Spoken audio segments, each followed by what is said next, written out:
We offer in-depth testing, risk analysis, and tailored solutions to help your business make informed, strategic decisions. The PFAS compounds are known as forever chemicals because they don't break down. They serve a lot of purposes from a chemical point of view.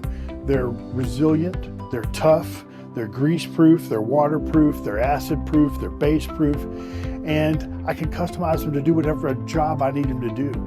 But as we found with a lot of miracle things like DDT and asbestos and stuff, a lot of things that we like as chemists that do such great jobs wind up having consequences later on when we fully understand the toxicology of them. We're seeing a lot of it, pizza boxes, popcorn wrappers, fast food wrappers. Right now they're all re-engineering that because certain states, California, New York, other states have already said you can't have it in food packaging. Other states have said, hey, by 2026 you can't have it in there. So everybody's busy removing that. However, it's still in our environment.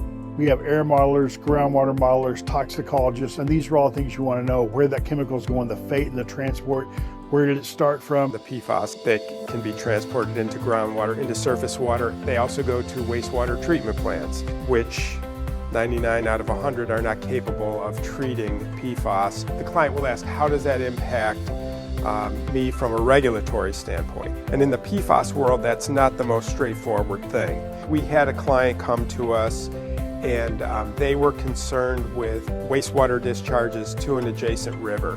And were there PFAS in those discharges?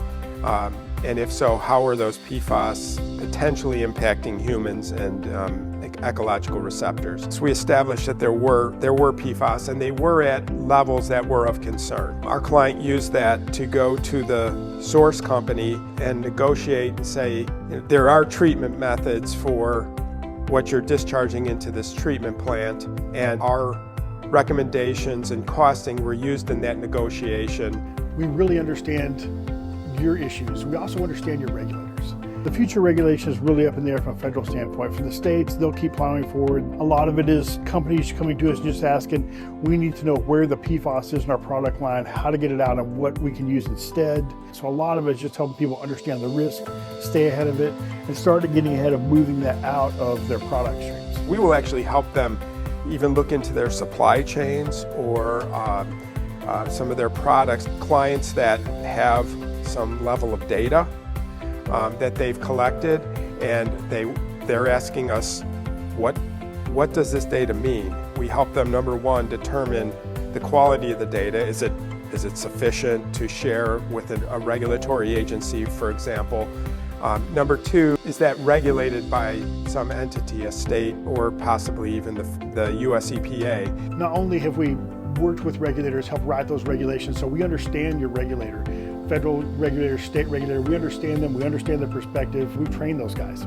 Our goal is to find cost-effective, science-based solutions. We can help nationwide companies in evaluating their PFAS liabilities. Here at Alter Echo, we're here to help.